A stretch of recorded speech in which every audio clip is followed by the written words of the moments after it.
Hello students, chemistry cafe के 40 days hard day challenge का आज है डे 34 और हमारा चैप्टर चल रहा है बायोमॉलिक्यूल्स।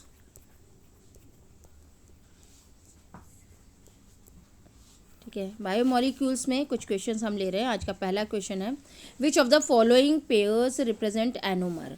तो इनमें से ऑप्शन दिए हुए हैं आपको 1 2 3 4। इनमें से हर ऑप्शन में दो दो पेयर दिए हुए हैं, वो एक एक पेयर दिया हुआ है। ठीक है, आपको बताना है कि इस पेयर में से कौन सा जो है सेट ऑफ एनोमर है। तो इसका जो करेक्ट आंसर है वो आंसर थर्ड जो है वो करेक्ट आंसर है। क्यों है? क्योंकि एनोमर आप देखेंगे तो कहाँ देखेंगे कि जो कार्बन है, कार्बन एडजेसेंट टू ऑक्सीजन, ये रही आपकी ऑक्सीजन, ऑक्सीजन के एडजेसेंट कार्बन ये वाला है, ये यहाँ पर। इसमें OH का जो कॉन्फ़िगरेशन है, H और OH के कॉन्फ़िगरेशन को इस वाली लाइन को आप देखें, बाकी स्ट्रक्चर सेम है। तो जब इस कॉन्फ़िगरेशन पर C1 carbon adjacent to oxygen atom, that is C1 carbon here having different configuration of OH, so this is the anomer carbon. ठीक है, तो एक में राइट हैंड साइड पर है और एक में लेफ्ट हैंड साइड पर है, तो ये एनोमेरिक स्ट्रक्चर हो गए, दो एनोमर्स हो गए, और बाकी ऑप्शंस में ऐसा नहीं है, इसलिए ये करेक्ट ऑप्शन हो गया। तो आप जूम करके इसको अंडरस्टैंड कर सकते हैं। ठीक है, और इसका आंसर सी है, क्योंकि आपको क्या देखना है कि कार्बन देखना है which is adjacent to oxygen. ठीक है, ऑक्सीजन के एडजेसेंट कार्बन ये है। ठीक है, ये वाला ऑक्सीजन के एडजेसेंट, इस पर आपको H और OH का कॉन्फ़िगरेशन देखना है। बाकी स्ट्रक्चर अगर सेम है तो ये एनोमर, दोनों जो हैं वो एनोमर्स हो गए। तो नेक्स्ट हम देखते हैं, इसी का थोड़ा सा एक्सप्लेनेशन और है। Option 3 is correct. The isomer which differ only in configuration of the hydroxyl group at C1 are called anomer and refer to as alpha and beta forms. तो ये जो है ऑक्सीजन से कनेक्टेड, ये जो हो गया C1 हो गया, इसमें अल्फ़ा और बीटा, अगर राइट हैंड साइड पर तो अल्फ़ा डी एनोमर हो गया, और लेफ्ट हैंड साइड पर है तो ये बीटा हो गया, डी नहीं अल्फ़ा और बीटा आप समझें यहाँ पर। ठीक है, इसके बाद क्वेश्चन नंबर सेकंड है, in disaccharides if the reducing groups of monosaccharide, that is aldehyde and ketonic group, are bonded, then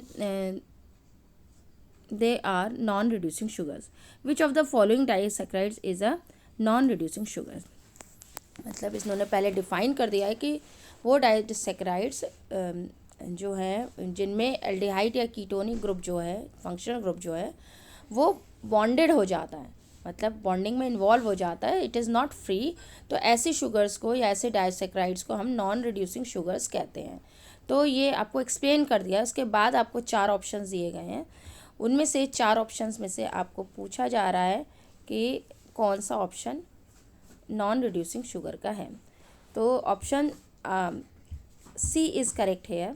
क्यों है? जूम करके देखें इसको, कि जब सी में आप देख रहे हैं ये स्ट्रक्चर है ग्लूकोज का इतना सा, और ये स्ट्रक्चर है फ्रुक्टोज का। ठीक है, ग्लूकोज पैरानोज फॉर्म में है, फ्रुक्टोज फेरानोज फॉर्म में है, साइक्लिक स्ट्रक्चर है। इनका जो पहला ये जो फर्स्ट कार्बन ये जो है, इसका एल्डिहाइड ग्रुप और इसका कीटोनिक ग्रुप, फ्रुक्टोज का कीटोनिक ग्रुप और ग्लूकोज का एल्डिहाइड ग्रुप ये है, ग्लाइकोसाइडिक लिंकेज में इन्वॉल्व है, इसलिए sucrose is a non reducing sugar. तो ये क्वेश्चन बहुत ही इंटरेस्टिंग हो जाता है, क्योंकि इसमें optional question, MCQ type question ये बना हुआ ही है। बाकी आपसे पूछा जा सकता है कि डाइसैकेराइड सुक्रोज को क्यों नॉन रिड्यूसिंग शुगर है, because it doesn't have free aldehyde और ketonic group in it, so that it can reduce the tolerance reagent of Fehling solution। तो यहाँ पर ये जो स्ट्रक्चर और स्ट्रक्चर पूछा जा सकता है कि स्ट्रक्चर ग्लूकोज का स्ट्रक्चर कैसा है, तो आपको ग्लूकोज का स्ट्रक्चर भी इसमें दिया हुआ है। तो ऑप्शन का एक्सप्लेनेशन देख लीजिए। This structure represents sucrose, alpha D glucose and beta D fructose is attach to each other by C1 C2 glycosidic linkage. यानी ग्लूकोज का जो C1 कार्बन है वो और फ्रुक्टोज का जो C2 कार्बन है वो जो है वो इसमें ग्लाइकोसाइडिक लिंकेज में इन्वॉल्व है और इसलिए इसमें फ्री CHO ग्रुप नहीं प्रेजेंट है, इसमें फ्री कीटोनिक ग्रुप नहीं प्रेजेंट है, इसलिए ये क्या है, नॉन रिड्यूसिंग शुगर्स हैं। ठीक है, beta D alpha D glucose and beta D fructose is attach to each other by C1C2 glycosidic linkage. Since reducing groups of glucose and fructose are involved in glycosidic linkage, this is considered as non reducing sugar. तो ये मैं बार बार repeat इसलिए कर रही हूँ कि ये आपको याद हो जाए। ठीक है, तो यहाँ पर सुक्रोज में कौन सी लिंकेज है, C1C2 कार्बन के बीच में अल्फा बीटा ग्लाइकोसाइडिक लिंकेज है। ठीक है, सुक्रोज नॉन रिड्यूसिंग शुगर है। सुक्रोज का स्ट्रक्चर क्या है वो यहाँ पर आपको मैंने ड्रॉ करके दिखाया हुआ है, इसमें आप इसको जूम करके देख सकते हैं। तो ये क्वेश्चन हमारा यहाँ पर कंप्लीट हो जाता है। नेक्स्ट है हमारा, इसी को और दोबारा से समझाने की कोशिश की है ताकि ये चीज़ें आपके दिमाग में एकदम सेट हो जाएं और बोर्ड एग्ज़ाम में अगर कोई क्वेश्चन आता है तो गलत नहीं हो, आते ज़रूर है इन टॉपिक्स पे से क्वेश्चन। तो सुक्रोज क्या है, इसमें अल्फा सुक्रोज इक्वल टू मैंने लिखा है alpha D glucose and beta D glucose का लिंकेज है, यहाँ पे प्लस है। तो C1 अल्फा डी ग्लूकोज का C1 और बीटा डी ग्लूकोज का C2, यानी C1 अल्फ़ा है और C2 जो है बीटा है। तो ये अल्फ़ा बीटा ग्लाइकोसाइडिक लिंकेज है। No free CHO and CO group, तो इसलिए नॉन रिड्यूसिंग शुगर है। स्ट्रक्चर ये ड्रॉ किया हुआ है आपका, यहाँ पर देखें ये वाला और ये वाला पोर्शन देखें, ये लिंकेज में इन्वॉल्व है और आप इस स्ट्रक्चर को बार बार ड्रॉ करके देख सकते हैं। नेक्स्ट क्वेश्चन है हमारा, विच of the following acid is vitamin. तो 4 ऑप्शंस दिए गए हैं, 4 में एस्पार्टिक एसिड अमीनो एसिड है, एस्कॉर्बिक एसिड विटामिन है। तो option 2 is correct. Next option देख लीजिए, एडिपिक एसिड डाइकार्बोक्सिलिक एसिड है, सैकरिक एसिड ऑल्सो डाइसैकेराइड एसिड। तो ऑप्शन 2 इज करेक्ट हियर। ठीक है, which option is correct, ascorbic acid is a vitamin, this option second is correct. Now next question is, dinucleotide is obtained by joining 2 nucleotide together by phosphodiester linkage, between which carbon atom of pentose sugar of nucleotide are them linkage present।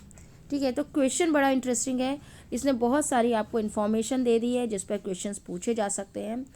तो पहला है कि dinucleotide is joined by nucleotide together, तो 2 nucleotide को जोड़ने से dinucleotide बन गया। अब इनके बीच में जो लिंकेज है वो कौन सी लिंकेज है, फॉस्फोडाइएस्टर लिंकेज है। ठीक है, विच carbon atom of pentose sugar. अब आप देखिए जो DNA RNA होती है उसमें पेंटोज शुगर होती है। पेंटोज शुगर मतलब 5 कार्बन वाली शुगर होती है। तो ये 5 कार्बन वाली शुगर है, इसमें जो नंबरिंग होगी 1 2 3 4 5 इस तरीके से होगी। तो एक होगा 3 और एक होगा 5। तो जो दो पेंटोज शुगर के बीच में जो न्यूक्लियोटाइड बॉन्ड बनेगा तो वो एक का 3rd कार्बन है और एक का 5th कार्बन है, उसको इन्वॉल्व करके बनता है। इसलिए इसमें ऑप्शंस जो दिए वो ये दिए हैं कि between which carbon atom of pentose sugar of nucleotides are these linkage present.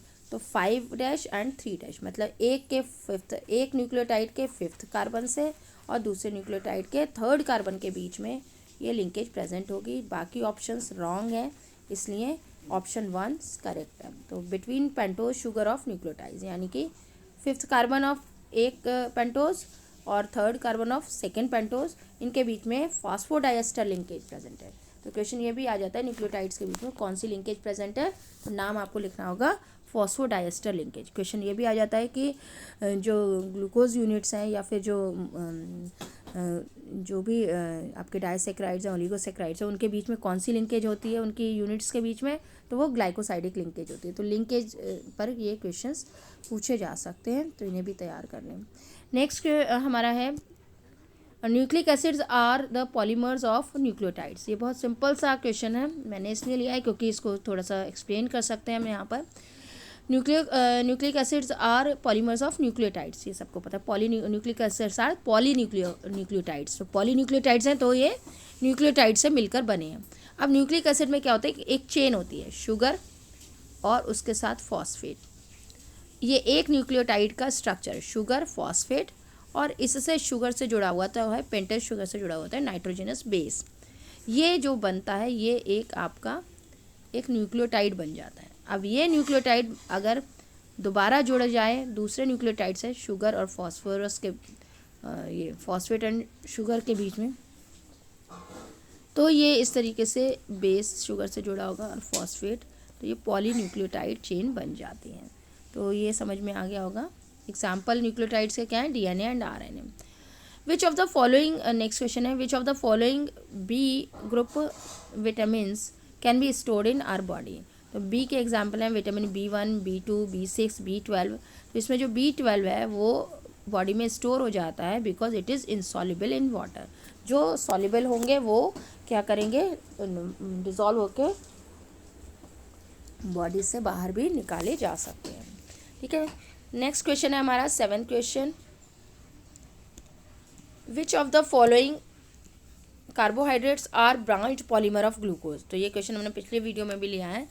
तो एमाइलोपेक्टिन एंड ग्लाइकोजन का स्ट्रक्चर सेम होता है, इसमें एक चेन होती है और चेन के बीच में भी लिंकेज ब्रांचिंग शुरू हो जाती है। तो amylopectin and glycogen option 2 and 4 is correct है।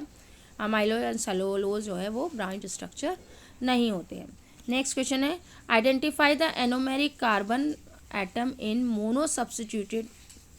monosaccharide units. Identify the anomeric carbon atom in monosaccharide units of the given disaccharides formed by glucose and fructose. तो डाइसेक्राइड जो ग्लूकोज और फ्रुक्टोज से बनेगा वो आपको पता है सुक्रोज है। ठीक है, अभी हमने बताया आपको सुक्रोज में एक में अल्फा डी ग्लूकोज है और इनके बीच में जो ग्लाइकोसाइडिक लिंकेज है, ठीक है, बीटा डी फ्रुक्टोज। ठीक है, तो ऑप्शन सी थर्ड है, ऑप्शंस मैंने यहाँ पे लिखे नहीं हैं। तो यहाँ पर हमें क्या देखना है कि एनोमेरिक कार्बन को आइडेंटिफाई करना है। तो एनोमेरिक कार्बन वो होगा जो कि एडजेसेंट टू, इसको जूम करके देखें कि एडजेसेंट टू ऑक्सीजन एटम। तो यहाँ पर ऑक्सीजन एटम ये है ग्लूकोज यूनिट में, इसका एडजेसेंट जो है वो ये वाला कार्बन जो है फर्स्ट कार्बन, इसमें ये जो ए से लिखा हुआ है ए कार्बन, इसमें क्या होगा, एनोमेरिक सेंटर होगा।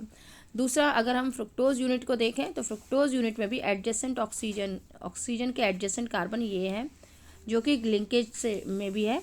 तो ये आपका क्या होगा, ये एनोमेरिक कार्बन होगा।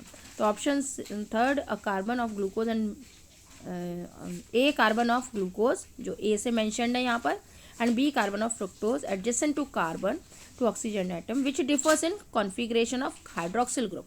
यानी कि ये कार्बन जो कि ऑक्सीजन से जुड़ा हुआ है इस तरीके से पूरी चेन में, ठीक है, उस पर OH और H का जो डिफरेंस रहेगा उसके कारण ये क्या होगा, एनोमेरिक हो जाता है।